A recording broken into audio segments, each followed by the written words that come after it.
мы будем с вами говорить о восстановлении трофики ткани. Трофика, что это такое? Питание. Питание, да. То есть питание это включает в себя кровоснабжение, лимфатическую систему, да, то есть лимфатический отток, и, соответственно, кровеносную систему, как артериальный приток, так и венозный отток. Все это можно назвать общим словом трофика. Потому что и дело в чем? Если мы с вами не восстановим питание, работа с мышцами, с местами крепления, она позволит какое-то время, да, включить мышцу, вы пойдете, но если питание не налажено, то есть нет нормального тока, это все вернется моментально. Опять же, за счет того, что там отечность есть, мы с ней не поработали, мы ее не сняли, и все миленько дальше будет продолжать, и включение мышцы сработает нам минут этак на 5. Больше это никаким образом нам... Когда мы начинаем работать с местом крепления, мы снимаем отечность с надкостной. Какая артерия питает нижнюю конечность, такая крупная? Бедренная. Бедренная, да. И именно поэтому мы начинаем с региона паховой связки. Паховую связочку мы все научимся, она очень легко пальпируется, да, она у нас располагается, крепится на подвздошной ости, к верхней подвздошной ости, и идет к лобковой кости. Это довольно-таки толстый пласт, такой сухожильный, который образован косой мышцей живота. По сути, это апоневроз такой скрученный. И именно эта паховая связка делит сосуд. Сверху он называется подвздошный, то есть подвздошная артерия. И именно на уровне паховой связки она превращается в бедренную. То есть та артерия, которая питает нижнюю конечность. Потом она дает тоже свои вены. Поэтому, если та же подвздошно-поясничная у нас будет укорочена, паховая связка всегда также будет находиться в регионе напряжения, иначе никак. Вот как раз таки здесь проходят сосудики. В общем, это называется нейрососудистый пучок. То есть представьте себе обычный шланг, в котором проходит нерв, артерия и вена. То есть это и называется в общем нейрососудистый пучок. И когда мы будем с вами здесь освобождать, соответственно, давление уже на нейрососудистый пучок не будет, и питание начнет восстанавливаться. Это первый момент. Дальше мы с вами будем работать с регионом бедренного треугольника.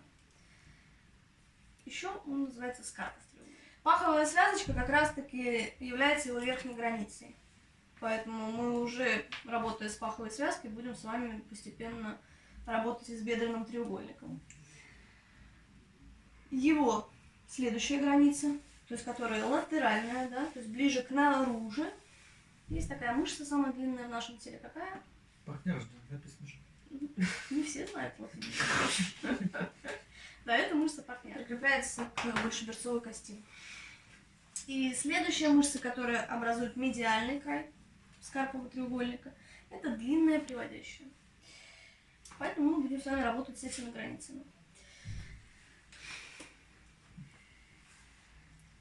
Следующая наша структура – это канал Хантера. Он же приводящий канал. Честно, не было ни одного человека, у которого приводящий канал был в норме. То есть там всегда какая-то пакостность, бякостность.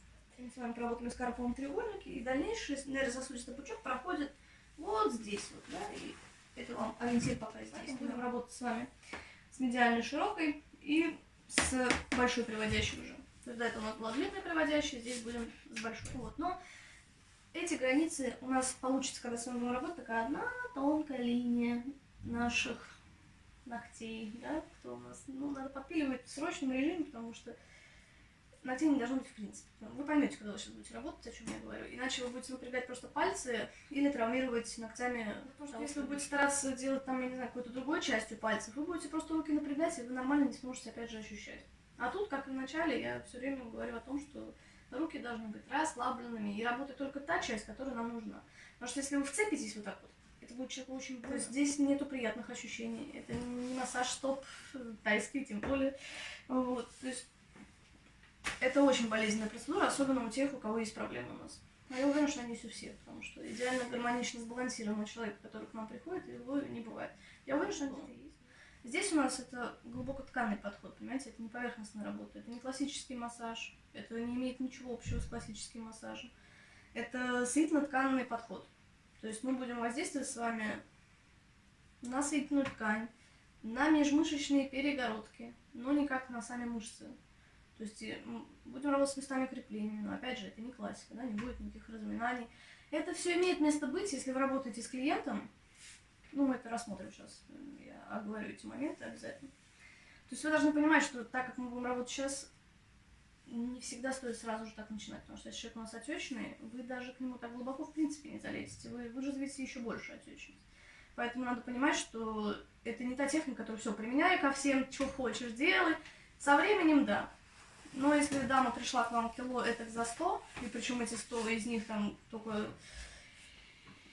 килограмм 10 жидкости, да, то есть, ну, грубо говоря, вы просто туда не пройдете. А если будете туда теребиться, вы наставите синяков, вы вызовете еще большую отечность и никак повлияете на кровоток, а только лишь сделаете еще. Поэтому там, естественно, актуально сначала какие-нибудь дренажные техники, да, чтобы с человека, грубо говоря, лишнюю жидкость вывести. И только уже потом слоями аккуратненько работать.